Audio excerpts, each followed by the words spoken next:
Mace Griffin isn't a real person, it's just the name of a 2003 PS2 game with terrible voice acting and some neat mechanics. Mace Griffin Bounty Hunter was originally going to be called Bounty Hunter, before a delay and a name change. Developed by Warthog Games, these guys had a history of making movie tie-ins and games based on other people's intellectual properties. Lots of Animaniacs, Harry Potter, and Tiny Toons. Not exactly the first people to come to mind when you're looking for a sci-fi FPS. You play as, well, Mace Griffin, as he hunts, well, bounties. The game begins as your Space Ranger force is wiped out, all but you. It's an ambush, but the authorities don't believe you, so you get 10 years in space jail. Once you're released, you sign up to become an illegal bounty hunter, working under the table to find out who set you up. You'll take on missions across the galaxy. There's lots of Star Wars influence, with a little Wild West mixed in. By the way, does this ship's cockpit look familiar to you?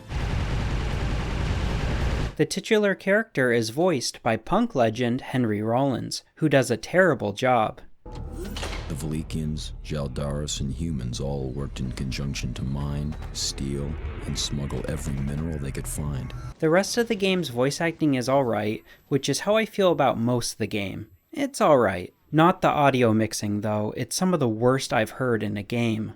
Sponsored by the major corporations to safeguard their interests, the enforcers must also protect law-abiding settlers and traders. The graphics are alright, sound effects are alright, shooting is, you guessed it, though the game loves to dump enemies on you. You'll enter a room, kill 5 or so guys, go into the next room, rinse and repeat. There's some decent death animations, and I do appreciate the blood effects. The controls are also pretty easy to get used to. It certainly controls like a modern shooter for the most part, though you will frequently find yourself struggling to aim at enemies. Most guns have a lock-on feature, but it's not the default and usually requires you to start shooting before it kicks in, which is less than ideal. All the weapons have a secondary fire feature, but their usefulness varies wildly. The starter minigun, and yes, your starter is a minigun, and the weapon you'll use for most of the game, can also fire grenades. It's good in most situations. Your pistol, however, well, I wouldn't bother, if you can help it.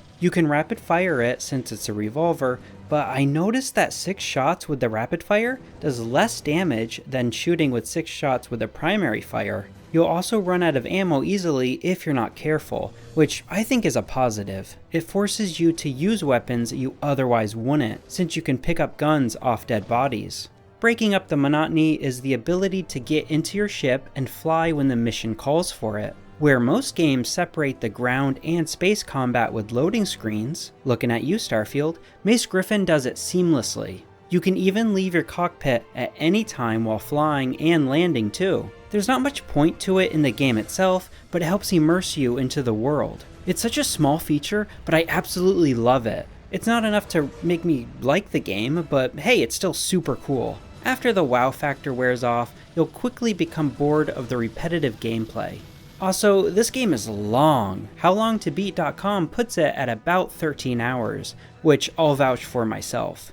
This is all campaign too. There's no multiplayer or alternative modes. So I guess on the positive side, you are getting your money's worth. I also want to mention that the Xbox version is better than the PS2 version, but if you do play on PS2, prepare for slowdown. The game struggles to hold 60 FPS. And if you do play on an emulator like PCSX2, I highly recommend bumping the EE cycle rate to 130%. That'll get rid of most of your slowdown and make the game very playable and so much better. There's also a PC version, but I haven't played it, so I assume that's the best version to grab if you're interested. In return for land rights, the newly discovered aliens are introduced to the trappings of human civilization.